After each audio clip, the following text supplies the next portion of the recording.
হঠাৎ করে পুলিশ এখানে পাঠিয়ে, চারিদিক থেকে পুলিশ পাঠিয়ে দেওয়া হয়েছে। এখানে থেকে মমতা ব্যানার্জি বারুইপুরের ঘটনাকে কেন্দ্র করে শোনা যাচ্ছিল মমতা ব্যানার্জি স্পটে পৌঁছাতে পারেন প্রতিবাদ করার জন্য।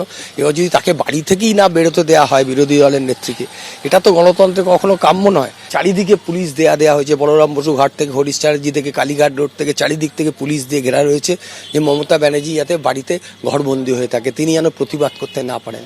এটা ডেমোক্রেসিতে কি চলে? ডেমোক্রেসিতে কি প্রতিবাদ হবে না? ঘটনা ঘটলে প্রতিবাদ করবেন না? তো প্রতিবাদ তো হতেই পারে।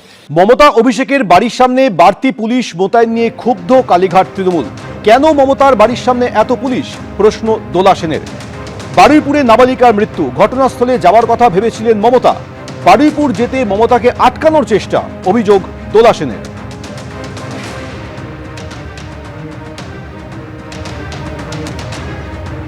মমতা অভিষেকের বাড়ির সামনে বাড়তি পুলিশ মোতায়েন নিয়ে ক্ষুব্ধ কালীঘাট তৃণমূল। কেন মমতার বাড়ির সামনে এত পুলিশ? প্রশ্ন দোলা সেনের। বারুইপুরে নাবালিকার মৃত্যু, ঘটনাস্থলে যাওয়ার কথা ভেবেছিলেন মমতা। বারুইপুর যেতে মমতাকে আটকানোর চেষ্টা, অভিযোগ দোলা সেনের।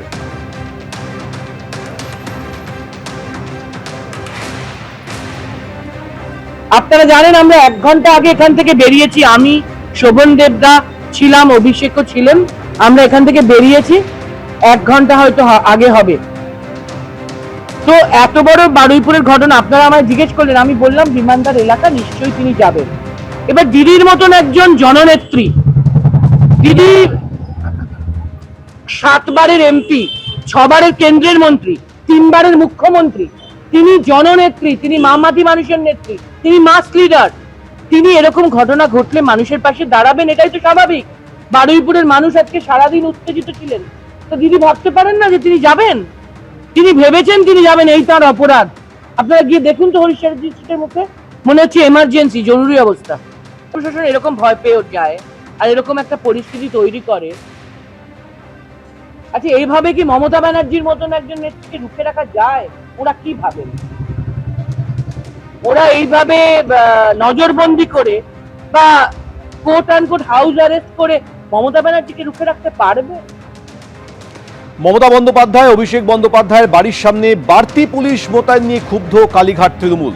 কেন মমতা বন্দ্যোপাধ্যায়ের বাড়ির সামনে এত পুলিশ? প্রশ্ন দোলা সেনের। বারুইপুরে নাবালিকা মৃত্যুর ঘটনায় ঘটনাস্থলে যাওয়ার কথা ভেবেছিলেন মমতা বন্দ্যোপাধ্যায়। বারুইপুর যেতে মমতা বন্দ্যোপাধ্যায়কে আটকানোর চেষ্টা, অভিযোগ করেছেন দোলা সেন। বিমল শঙ্কর নন্দ কি বলেছেন শুনবো। আমরা সবসময় চাই যাতে শান্তি বজায় থাকে, কিন্তু দীর্ঘ 15 বছরের একটা সামাজিক বিশৃঙ্খলা, তার একটা রেশ কিন্তু থেকে যাচ্ছে। শোনা যাচ্ছে নাকি প্রাক্তন মুখ্যমন্ত্রী ওই চত্বরে যাওয়ার চেষ্টা করছেন। আমি একটাই অনুরোধ করব, দয়া করে কোনো অশান্তি পাকাবেন না। আমাকে একজন বলল উনি নাকি যাচ্ছেন ওখানে। দয়া করে কোনো অশান্তি পাকাবেন না। আমরা কিন্তু পশ্চিমবাংলায় শান্তি চাই। আপনারা যে অশান্তি করেছিলেন, পশ্চিমবাংলার যে পরিস্থিতি তৈরি করেছিলেন, তার ফল এখনও আমাদের ভোগ করতে হচ্ছে। মমতা বন্দ্যোপাধ্যায় এবং অভিষেক বন্দ্যোপাধ্যায়ের বাড়ির সামনে বাড়তি পুলিশ মোতায়েন নিয়ে ক্ষুব্ধ কালীঘাট তৃণমূল। কেন মমতা বন্দ্যোপাধ্যায়ের বাড়ির সামনে এত পুলিশ? প্রশ্ন দোলা সেনের। বারুইপুরে নাবালিকার মৃত্যুর ঘটনায় ঘটনাস্থলে যাওয়ার কথা ভেবেছিলেন মমতা বন্দ্যোপাধ্যায়। বারুইপুর যেতে মমতা বন্দ্যোপাধ্যায়কে আটকানোর চেষ্টা, অভিযোগ দোলা সেনের। হঠাৎ করে পুলিশ এখানে পাঠিয়ে, চারিদিক থেকে পুলিশ পাঠিয়ে দেওয়া হয়েছে। এখানে থেকে মমতা ব্যানার্জি বারুইপুরের ঘটনাকে কেন্দ্র করে শোনা যাচ্ছিল মমতা ব্যানার্জি স্পটে পৌঁছাতে পারেন প্রতিবাদ করার জন্য। এবার যদি তাকে বাড়ি থেকেই না বেরোতে দেওয়া হয় বিরোধী দলের নেত্রীকে, এটা তো গণতন্ত্রে কখনো কাম্য নয়। চারিদিকে পুলিশ দেওয়া হয়েছে, বলরাম বসু ঘাট থেকে হরিশ চ্যাটার্জি থেকে কালীঘাট রোড থেকে চারিদিক থেকে পুলিশ দিয়ে ঘেরা রয়েছে যে মমতা ব্যানার্জি যাতে বাড়িতে ঘরবন্দি হয়ে থাকে, তিনি যেন প্রতিবাদ করতে না পারেন।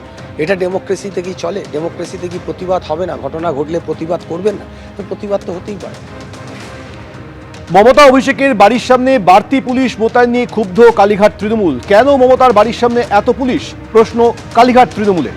বিজেপি কি বলছে শুনুন। উনি কোনো কালে তো শান্তি রাখেননি, উনি সবসময় উস্কানি দিয়ে গোলমাল বাঁধানোর চেষ্টা করেন। এর আগেও যা করেছেন এখনও তাই করবেন। ফলে ওনাকে আটকানোটা খুব অন্যায় কিছু হয়নি। আর এটা আইনসঙ্গত বিষয় যে কেউ কোথাও গেলে যদি গোলমালের সম্ভাবনা থাকে তাহলে তার অগ্রগমনকে রোধ করা যায়। এটা ভারতীয় আইন ব্যবস্থাতেই রয়েছে, সুতরাং এখানে ভুল কিছু করা হয়। এবিপি আনন্দ, এগিয়ে থাকে, এগিয়ে রাখে।